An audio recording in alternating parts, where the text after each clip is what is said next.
Bismillahirrahmanirrahim. Assalamualaikum warahmatullahi wabarakatuh. Kembali lagi dengan saya Tiara Nisa Anindita, mahasiswa program studi pendidikan masyarakat dari IKIP Siliwangi. Pada minggu kedua pelaksanaan PPL di PKBM Terus Aksara Kuripan, saya mulai melaksanakan praktik mengajar secara langsung di kelas.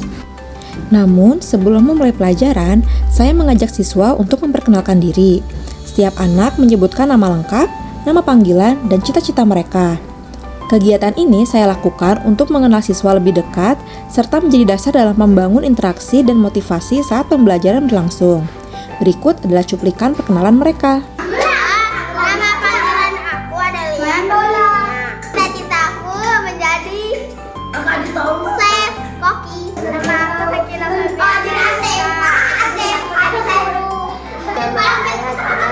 Cita-citaku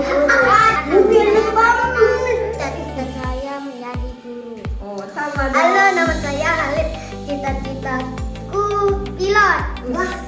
Halo, nama saya Pati. Cita saya menjadi hafiz Quran. Halo, nama saya Amzanori.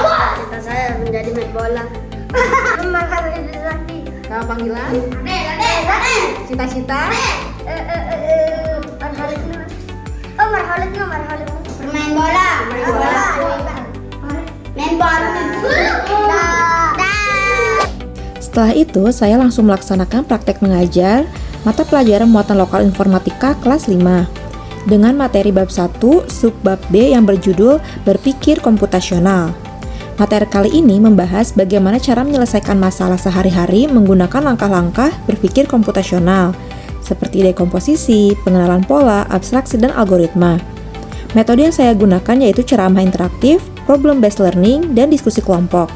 Berikut adalah cuplikan proses belajar mengajar yang saya lakukan di kelas 5. Kan biasanya kalau kita berpikir biasa, kenapa ya nilai aku tidak memuaskan? Pasti karena kurang belajar. Atau ini, kamu males belajar sih, jadinya nilainya jelek gitu kan seringnya. Berarti kurang belajar atau malas gitu kan. Tapi kalau kita berpikir komputasional ternyata enggak sesimpel ini loh. Yang pertama, kita harus dekomposisi. Jadi kita harus tahu masalah-masalah apa yang bikin kita punya nilai tidak memuaskan. Yang pertama, ini biasanya tidak memperhatikan guru. Benar nggak? Benar. Kalau kita nggak memperhatikan guru, pasti nggak paham pelajaran.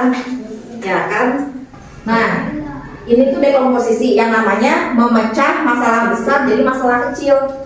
Jadi ternyata masalah utama kita ini yang nilainya tidak memuaskan terdiri dari masalah-masalah kecil yang kita lakukan. Makanya kenapa masalahnya jadi besar kayak gitu. Nah, jadi dekomposisi ini bikin kita tahu, oh ternyata nilai tidak memuaskan itu bukan cuma karena kurang belajar dan males loh, tapi ada hal-hal lain yang mempengaruhi. Kita ke pola ketiga. Namanya apa? Abstraksi. Namanya apa? Abstraksi. Namanya apa? Abstraksi. Yang kencang. Abstraksi. Karena namanya susah dan kita baru dengar, kita baru tahu, harus sering-sering kita ulangin. Apa namanya? Abstraksi. Atraksi. Bukan atraksi ya. Yang terakhir, namanya apa? Algoritma. Jadi algoritma. Apa? Algoritma. Ulang lagi. Algoritma. Nah, kalau algoritma ini kita menyusun langkah-langkah untuk menyelesaikan masalah. Berpikir komputasional itu bikin kita bisa menyelesaikan masalah secara sistematis atau terstruktur atau berurut lah. Jadi kita tahu langkah-langkahnya. Ya. Nah, ini tuh nggak cuma dipakai buat masalah ini doang, tapi masalah lain juga bisa. Siapa yang punya masalah dalam kehidupan? Ayo, siapa yang mau berbagi? Apa? Pernah nemu masalah apa? Apa bisa? Ada contoh selanjutnya lagi nih. Apa ini? Wow, cantik. Nih, apa ini gambarnya? Terlambat. Nih, bangunnya siang sampai nggak sempat sarapan.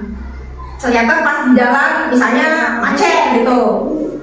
Lambat deh. Udah bangunnya kesiangan, jalannya macet, tambah kesiangan. Ini mungkin sekolahnya udah bubar kali, sepi banget. Nah, jadi bahkan terlambat sekolah pun banyak penyebabnya. Bangun siang itu kan juga banyak penyebabnya. Biasanya apa? Ini Gadang. Ini buku gadang itu bedak itu lipstick itu. Dandan dulu ya, tolong dandan dulu. Ada juga nih, Wow. dia mau masak tapi dikasih tahu ibunya, ini ada buku resepnya deh gitu. Tapi dia bilang enggak, aku bisa. Ternyata gosong. Jadi bahkan kue gosong pun penyebabnya banyak. Yang pertama dia nggak tahu cara masak. Terus yang kedua dia nggak baca buku resep. Jadilah masakan gosong. Jadi banyak ya penyebabnya kan.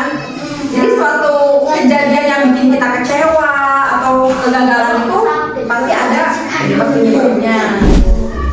Pusing nggak? Pasti sih. Soalnya ibu juga kaget. Pelajarannya lumayan rumit ya kayak gitu kan. Tapi kenapa sih harus belajar ini? Ada yang tahu nggak kenapa? Biar nilai bagus Di atas. KKN. Sebenarnya lebih dari itu. Jadi untuk berpikir komputasional ini tujuan utamanya adalah agar bisa menyelesaikan masalah secara sistematis. Sistematis itu apa? Jadi secara sistematis ada yang tahu nggak? Jadi secara bertahap. Nah, kayak tadi kan permasalahan utama kita apa? Nilainya jelek. Kalau misalnya kita nggak berpikir komputasional, kita berpikirnya cuma karena malas atau kurang belajar. Tapi ternyata nilai jelek itu nggak cuma karena dua ini loh, karena banyak hal, ya kan? Karena banyak banget kan? Bisa mengembangkan kemampuan menganalisis. Nah, jadi kenapa ini tuh harus diajarin? Karena kalau belajar komputer itu kita harus pintar menganalisis, kita harus mengikuti. Kan kalau komputer ini punya bahasanya sendiri ya. Kita nggak bisa ngomong langsung, hey komputer ketikin aku tugas pelajaran itu, kan dia nggak bisa ya gitu kan. Pasti kita harus ngikutin secara struktur, ngikutin strukturnya si komputer gitu. Jadi kita harus berpikir secara bertahap. Nah, komputer itu kayak gitu. Misalnya kita mau menyimpan tugas, itu ada tahap-tahapannya ya, harus kita ikutin. Jadi nggak bisa kita langsung loncat ke tahap berikutnya gitu. Itu nggak bisa. Jadi makanya kenapa kita harus belajar secara terstruktur kayak gini sebelum belajar ke komputer. Di sini ada yang udah main komputer? Komputer nggak pernah. Tapi kalau HP main? HP udah sama komputer. Mereka nggak bisa paham langsung bahasa kita kan. Cepetan buka MM, pasti nggak bisa. Ya kan? Nggak saja gitu kayak bukain MM terus main sampai menang, bisa nggak kayak gitu? Nggak bisa kan? Pasti harus bertahap. Buka, nyalain HP-nya, buka aplikasinya, terus tekan tombol-tombolnya kan kalau mau mulai game kayak gimana. Jadi harus terstruktur. Meskipun mata pelajaran informatika masih tergolong baru di PKBM ini, saya merasa antusias siswa cukup tinggi. Namun karena konsepnya masih asing, beberapa bagian materi perlu diulang agar bisa lebih dipahami. Untuk kedepannya, saya akan menyusun RPP yang lebih ringan dan fokus agar ada cukup waktu untuk penugasan atau asesmen. Semoga proses PPL ini terus berjalan lancar dan bisa memberi pengalaman belajar yang berarti bagi siswa juga bagi saya sebagai calon pendidik. Wassalamualaikum warahmatullahi wabarakatuh.